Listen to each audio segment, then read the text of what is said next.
하나님은 하늘에 계신다고 전도서 5장 2절은 기록하고 있습니다. 그 하늘에 계시는 하나님께서 땅에 있는 사람을 구원하시려고 땅에 있는 사람을 통하여서 일하시는 분으로 성경은 우리에게 소개합니다. 하나님은 가족을 구원하시려고 남편을 통하여서 일하시는 분이십니다. 그래서 디모데전서 2장 8절은 그러므로 각처에서 남자들이 분노와 다툼이 없이 거룩한 손을 들어 기도하기를 원하노라. 남편은 분노하지 않아야 합니다. 죄를 보면 분노하게 되죠. 또 잘못을 보면 분노하게 되죠.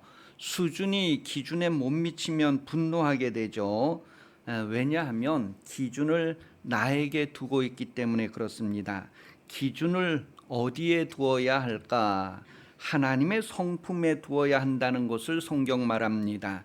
남자들이 모든 만물을 대할 때 그 기준을 어디에 두어야 할까? 자신이 아니라 하나님의 성품에 두어야 한다는 거예요. 다시 말하면 하나님의 긍휼하심, 하나님의 자비하심의 기준을 두고 모든 것을 바라볼 수 있어야 한다는 거예요. 그러면 1만 달란트 빚진 자신이 하나님을 아는 것과 같이 100데나리온 빚진 자를 어떻게 대하여야 할 것이 행위로서 나타나게 됩니다.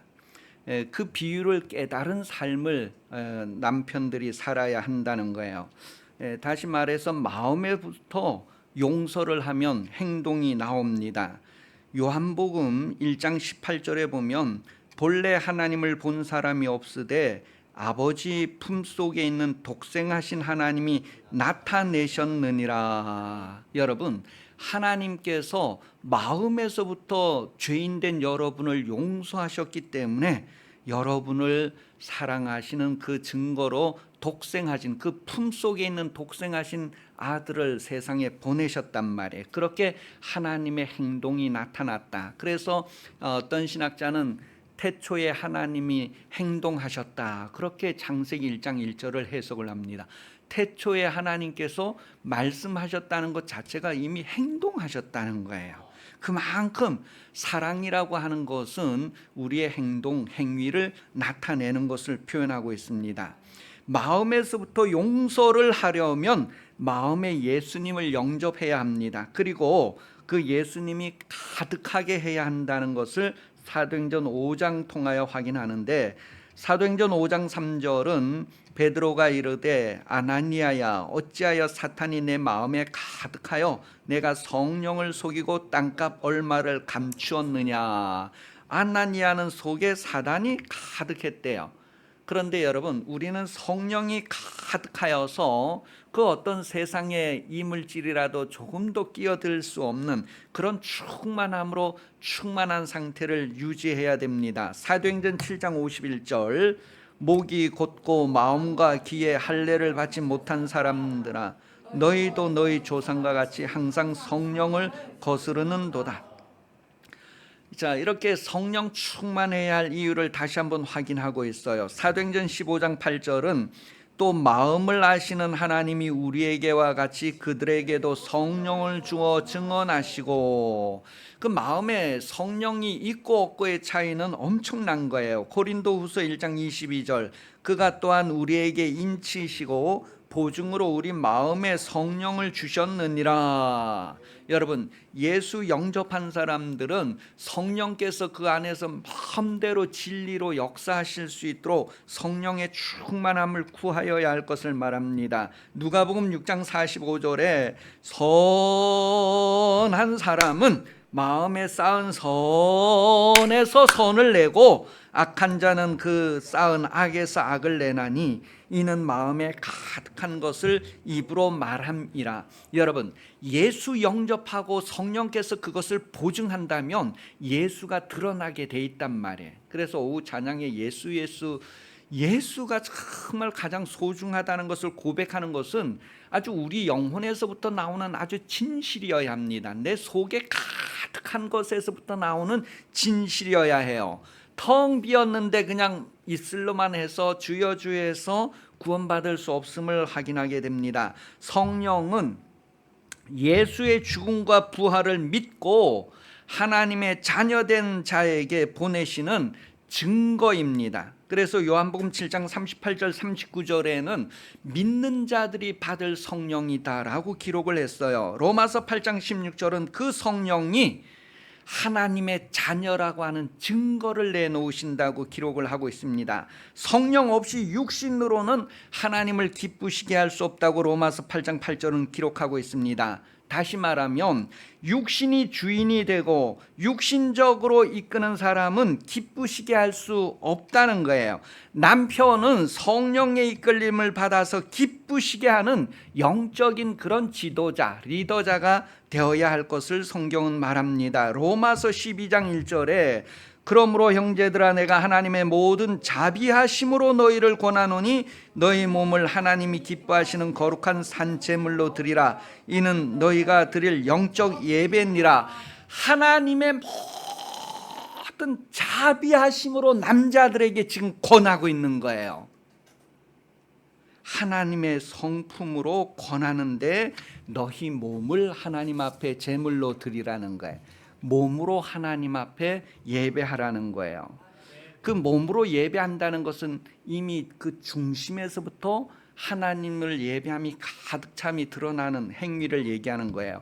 예수 믿는 가장인 남편은 사람의 일이 아니라 주의 일을 하여야 합니다. 고린도전서 15장 58절 그러므로 내 사랑하는 형제들아 견실하여 흔들리지 말고 항상 주의 일에 더욱 힘쓰는 자들이 되라.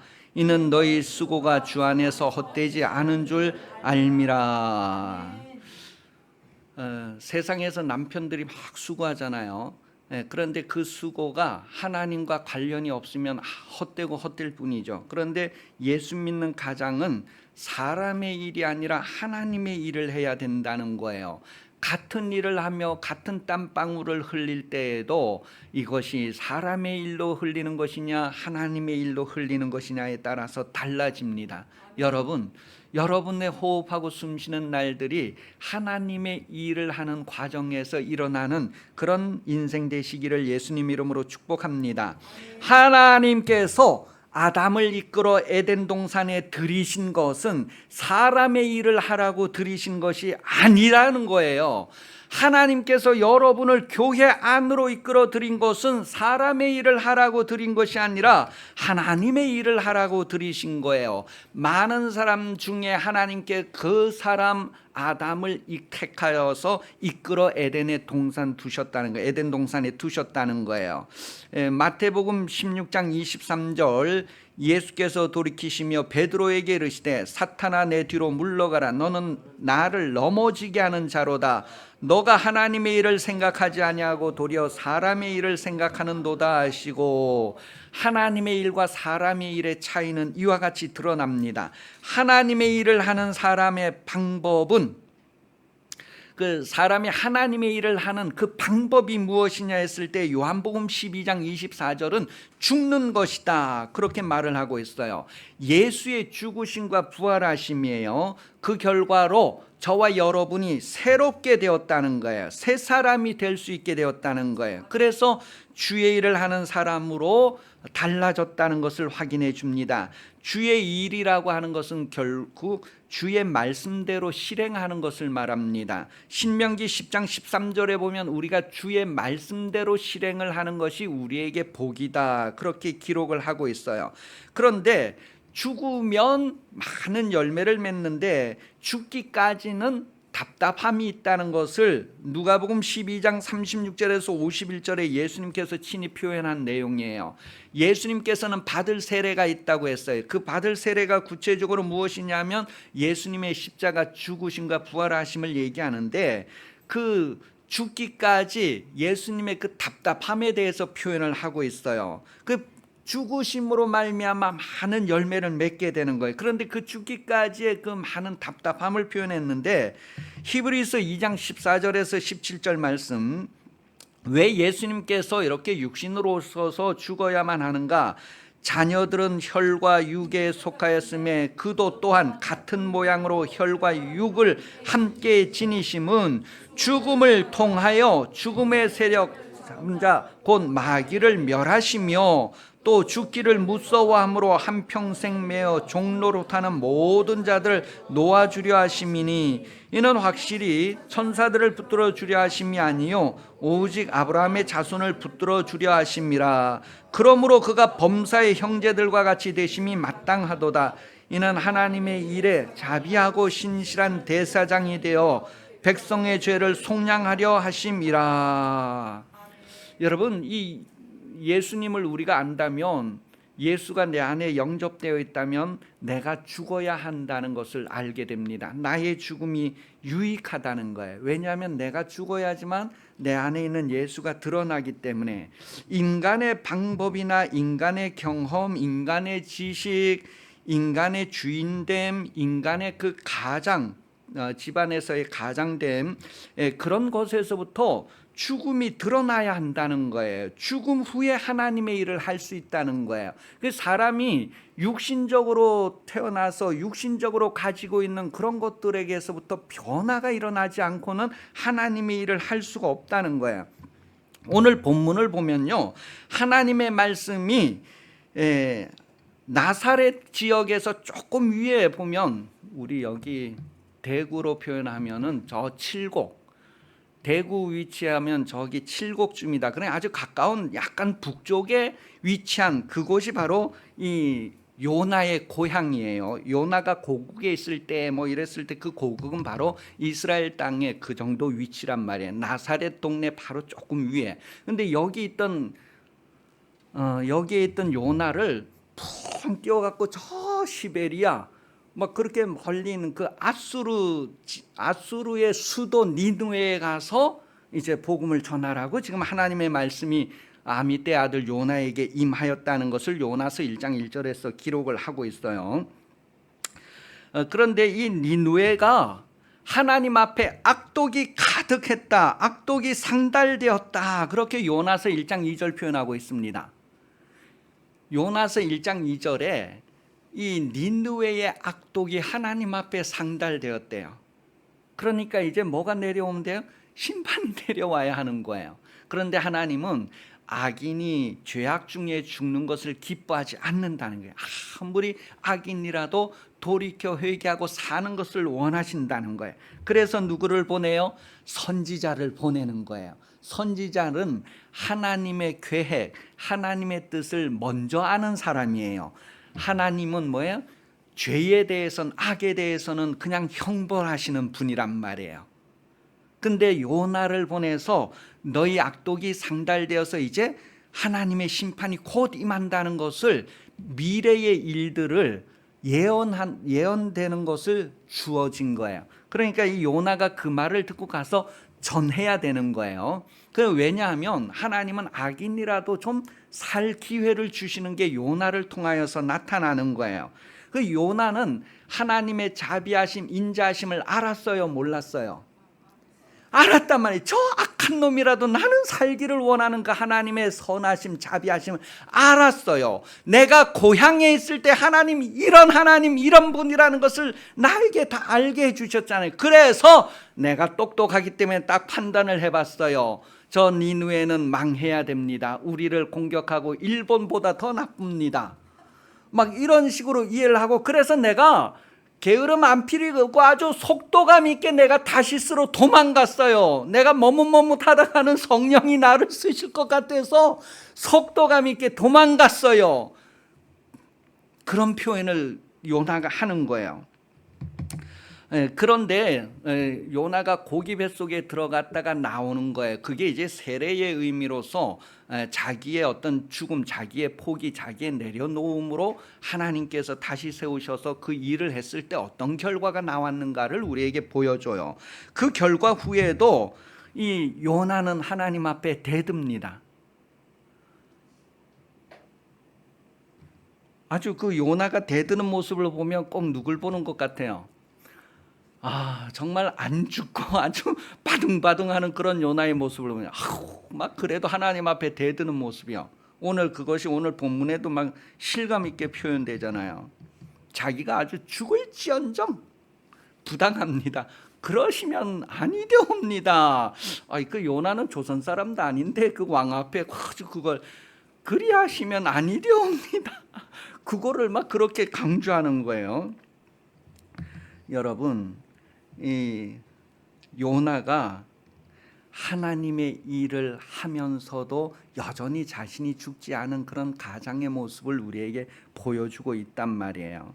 성경은 알고도 행하지 않는 자는 매를 더 맞는다고 했어요. 요나는 하나님의 성품을 아시고 죄인이 어떻게 된다를 알면서도 행하지 않은 거예요. 뭐 때문에요? 아직 자신이 죽지 않아서 자신을 포기하고 내려놓지 않은 까닭에. 그런데 여러분, 1만 달란트 탕감 받았다는 것을 정말 내가 안다면, 믿음으로 그것을 깨우쳤다면 100데나리온에 향한 것은 그냥 나타날 수밖에 없어요. 하나님께서 우리를 택하시고 우리를 이방의 제사장으로 삼았다는 것을 안다면 나를 희생할 수밖에 없어요. 예수께서 그것을 아시고 아버지를 순종하신 것처럼 남편들은 가정의 제사장으로서 하나님께서 세우셨다는 것, 그 가정을 하나님께서 받으시기 위해서 남자를 세우셨다는 것 알면서도 행치 않으면 어떻게 될까? 이 박넝쿨 이야기를 통하여서 박넝쿨 요나가 아무것도 하지 않고 하나님께서 넝쿨 나게 하시고 뭐 이렇게 했는데 그 넝쿨이 바싹 말랐을 때 요나가 막 불평하는 것, 그거를 통해서 다시 한번 하나님께서 요나에게 어떠한 하나님가를 나타내고 있어요. 여전히 회개하기를 기다리고 계시는, 정말 자신을 내려놓고 자신이 죽어지기를 기다리시는, 그런 기다리시는 그 요나의 죽음을 기다리고 계시는 하나님의 모습을 성경은 마지막 부분에 계속 표현을 하고 있습니다. 요나는 아직도 회개하지 않았고 아직도 하나님은 기다리시는, 정말 지금까지도 기다리시는 그런 하나님의 기다림을 요나서는 우리에게 보여주고 있어요. 여러분, 남편, 그 사람의 일에 익숙하여 있고 사람의 일을 자연스럽게 할 수밖에 없는 그런 남편, 그런 남편이 죽지 않으면, 새롭게 되지 않으면 선지자의 역할을 할 수 없고 하나님의 말씀을, 앞으로 미래에 될 하나님의 말씀을 먼저 아는 자로서 전달해 주지 않고 제사장의 역할을 감당할 수 없다는 거예요. 여러분, 제사장은 하나님과 사람 사이에서 중요한 역할을 합니다. 여러분, 가장은 가족들과 하나님 사이에서 엄청 중요한 일을 합니다. 믿음의 많은 자손들과 하나님 사이에 그 가장의 역할을 해야 하는데, 하나님은 이스라엘을 장자로 부르신 것 같이 가장들에게 그러한 역할을 주셨다는 것을 기억하시고, 여러분으로 인하여서 가정이 구원을 받을 수 있도록, 또 많은 믿음의 가족들이 구원을 받을 수 있도록 여러분 자신의 삶을 다시 한번 돌아보시고 자신을 새롭게 하고 변화되어서 에덴 동산에서 사람의 일이 아닌 하나님의 일을 하는, 하나님의 명령을 행함으로 행복을, 하나님의 행복으로 행복한 가정들, 하나님의 행복으로 행복한 하나님의 나라를 이룰 수 있는 남편들이 다 되시기를 예수님의 이름으로 축복합니다. 또 결혼할 분들도 그런 남편을 기도하시기를 예수님 이름으로 축복합니다. 우리 교회는 정말로 하나님의 다스림, 인자심이 풍성하게 흐르는 그런 가정들, 그런 가정들이 또한 많아지는 그런 교회 되기를 예수님 이름으로 축복합니다. 기도하겠습니다. 좋으신 하나님 아버지, 하나님의 좋으심을 드러내는 인생이 되게 하여 주옵소서. 하나님께서 가장으로, 가정의 제사장으로, 또한 많은 영혼들을 하나님 앞에 드리는 복음의 제사장으로 세우심을 깨달아 알게 하시고 선지자의 사명을 잘 감당하는 생활 되게 하옵소서. 우리를 먼저 부르시고 먼저 하나님을 알게 하시고 하나님의 뜻과 계획을 알게 하셨으니 이것을 맡은 일에 있어서 충성되게 하여 주옵소서. 사람의 방법이 아니고 하나님의 방법으로 한 알의 밀알이 땅에 떨어져 썩어지면 많은 열매를 맺는다고 했는데, 우리의 죽어짐으로 인하여 예수 사심으로 생명 열매가 많이 맺혀지는 인생 되게 하여 주옵소서. 다시 오실 예수 그리스도 은혜 베풀어 주시며 하나님 아버지 사랑하심과 성령 도우심이 주일 오후 예배 남전도의 헌신 예배로 참여한 모든 이들 위해 영원히 함께 하시기를 간절히 축원하옵나이다. 아멘.